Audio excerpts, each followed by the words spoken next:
The call came just after sundown in rural Mississippi. On the other end, Elvis Presley. He didn't want a TV interview.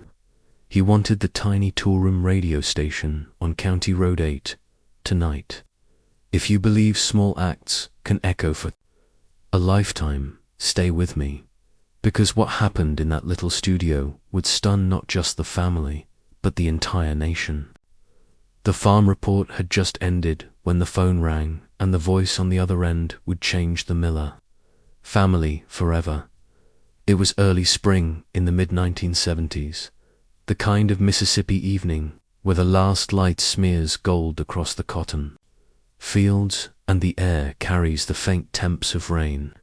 Inside a cramped wood-paneled booth at the county's smallest radio station, DJ Frank Miller leaned back from the microphone, his copy of the farm report still in hand. The switchboard buzzed. Once, he reached for the receiver. County 8 radio, Frank speaking. A pause. Then, a slow, warm drawl. "Frank, this is Elvis Presley." Frank chuckled under his breath. "All right, which one of you boys is fooling with me?" But the voice came again, steady. "No joke, I'm about 15 minutes out. Heard your station while driven through. Thought I'd stop by, if you're not too busy." Frank's pulse kicked. His free hand tightened around the microphone stand. "You're serious?" "Elvis serious," came the reply. Out in the kitchen, Frank's teenage son Luke had been buttering a sandwich, half listening to the show through the open door. At those two words, "Elvis serious," he froze mid-dash bite. Frank glanced at the clock on the wall. 7:18 p.m. If Elvis was really coming, they had less than a quarter hour to prepare. The studio was barely 2 rooms, a booth with a single turntable, an frayed desk, and a tiny reception space with a coffee pot that gurgled more than it brewed. Luke barreled in, wide-eyed. "Dad, is it really him?" Frank just nodded, already wiping dust from the turntable with his sleeve. "Go get your mama, and tell Anna to just tidy up." Luke sprinted toward the house. Frank grabbed a rag from under the desk and began clearing coffee rings from the counter. He could smell the storm edging closer, that sharp, metallic scent that always rolled in before the rain. By the time Luke returned with his mother and 9-year-old sister Anna, the booth had been hastily straightened, magazines stacked, cables coiled, empty bottles pitched. But there was no way to hide the years of scuffs on the floor or the hum from the old transmitter in the corner. Then, through the open window, the distant crunch of tires on gravel.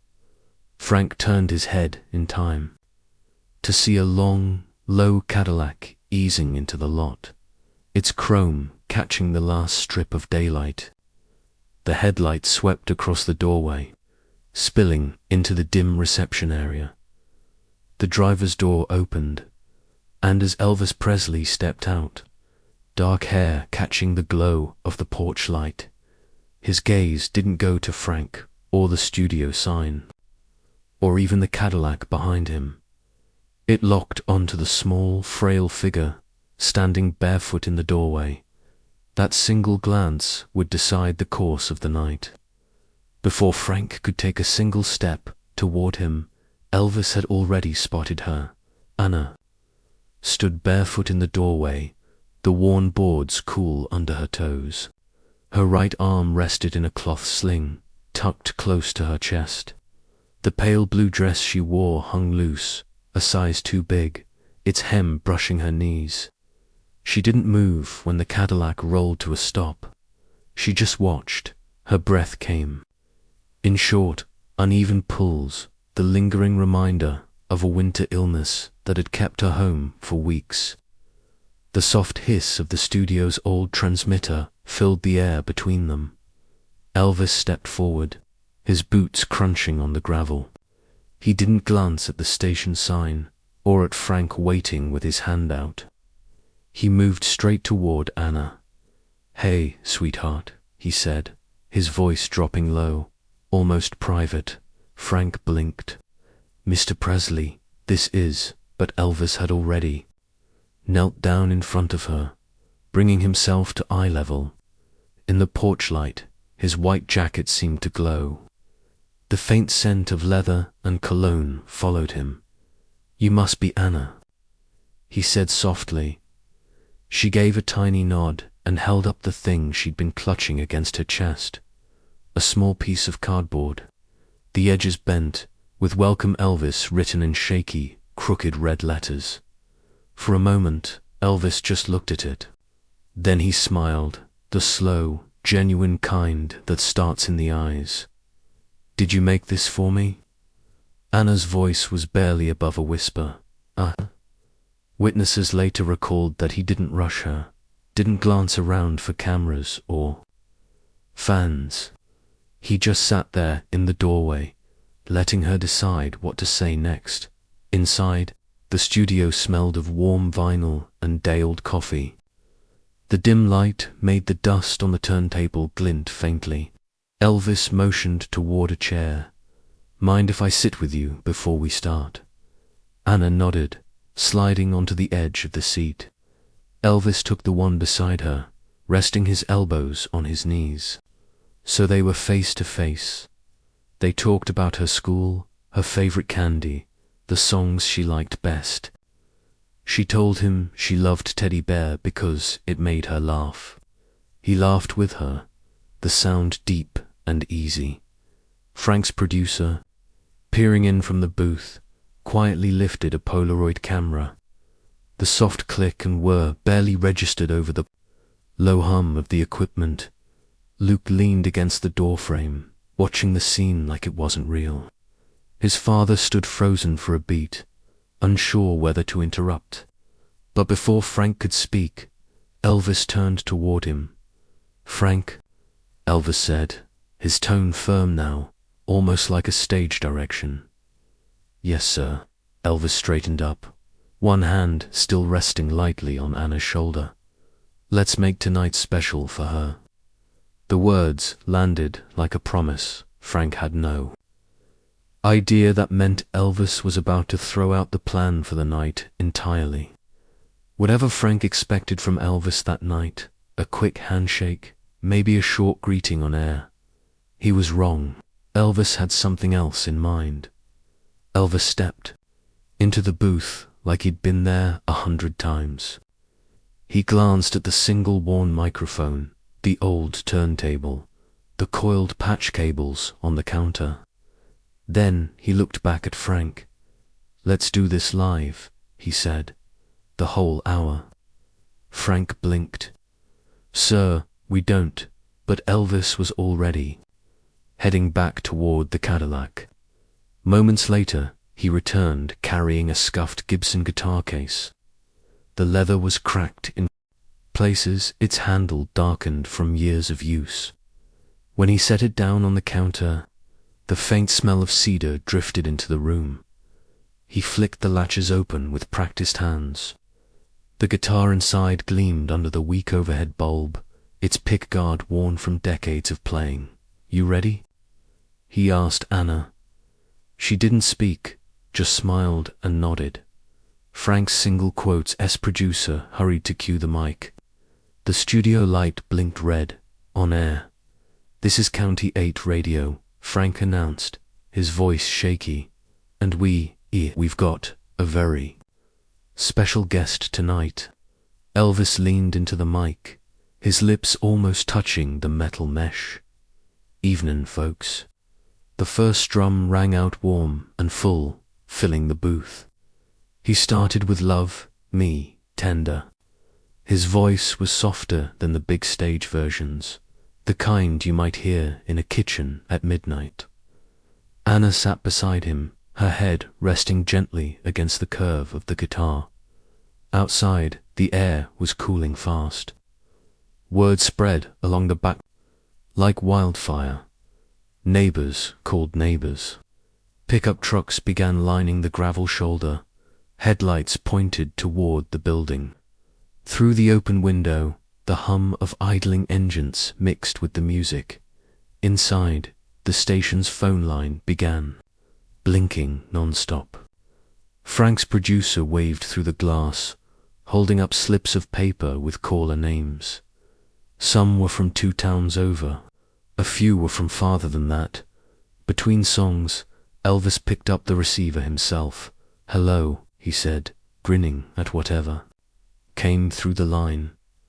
"Well, thank you kindly. We'll play one just for you."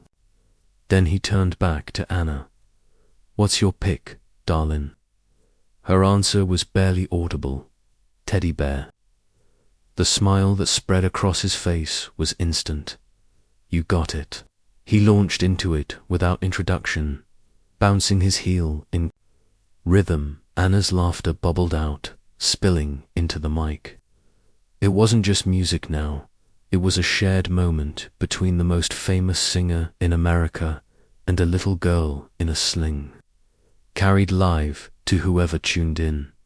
Halfway through the hour, Frank caught Luke leaning in the doorway, wide-eyed. Elvis winked at him, mid-verse. It was the kind of wink that made you feel like you were in on a secret. But just as the clock edged toward the top of the hour, Elvis did something unexpected. He reached into his jacket pocket, pulled out a small white envelope, and pressed it into Frank's palm under the console.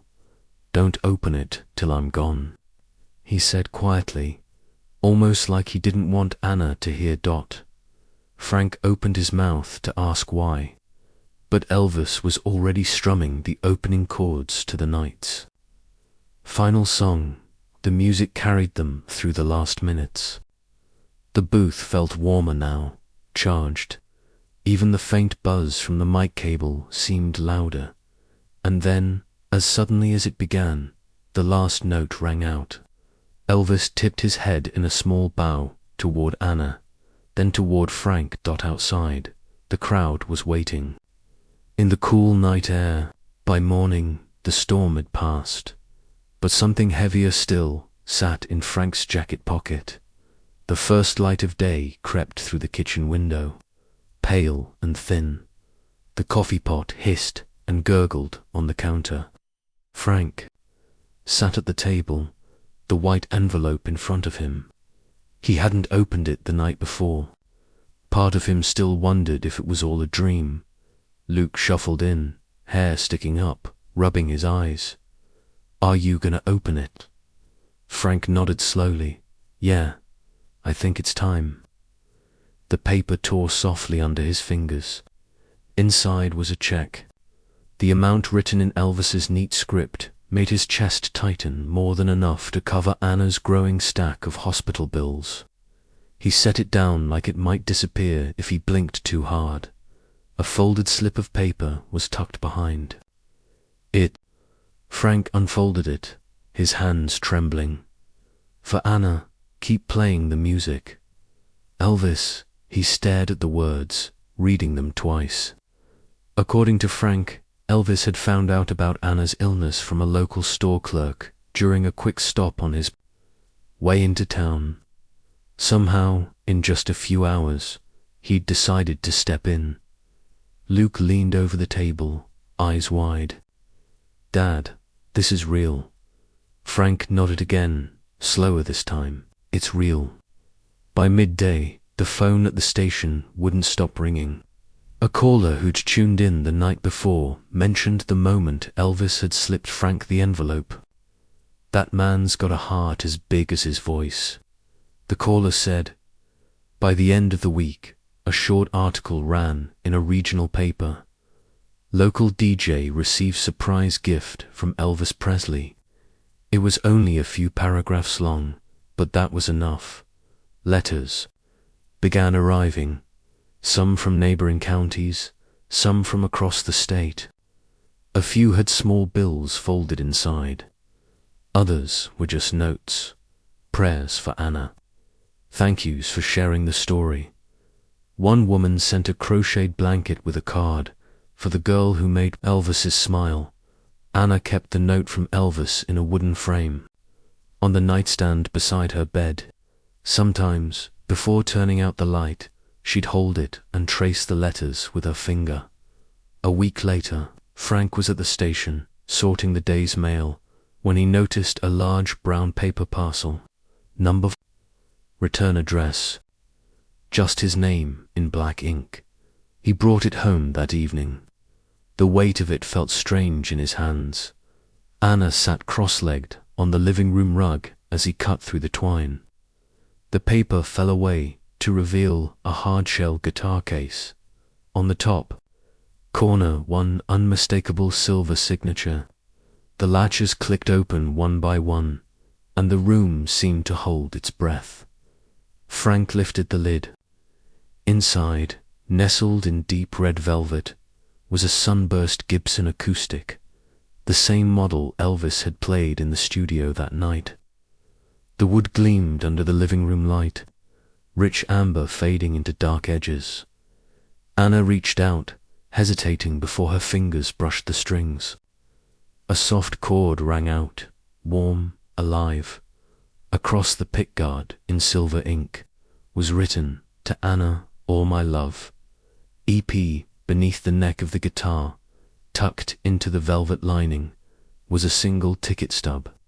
Printed on it, "Admit 1, any Elvis. Presley show, front row, forever." Frank exhaled slowly, running his hand over the case lid. He meant it, he said quietly. Anna's smile was small but steady. She sat with the guitar in her lap, strumming softly. The notes came tentative. At first, then surer. Luke grabbed the Polaroid and snapped a picture. The click and whir echoed in the room, marking the moment like a sealed dot. In the weeks that followed, the guitar became a fixture in the Miller house. Anna played it every evening. Simple chords, slow melodies. Frank sometimes joined in on harmonica, and Luke would tap a steady beat on the coffee table. According to the family, Anna never used the front row forever ticket. She kept it in the guitar case, under the velvet flap, like a promise she didn't want to cash in. Years passed. Anna grew stronger. She took the guitar with her when she left for college, bringing it out for dorm sing-alongs and quiet nights. Alone, the silver signature faded just slightly, worn by years of gentle polishing. Long after Elvis's passing, the Gibson still hung on her living room wall. Guests would ask about it, and she'd tell the story not as a celebrity encounter, but as the night kindness walked through a small-town radio door.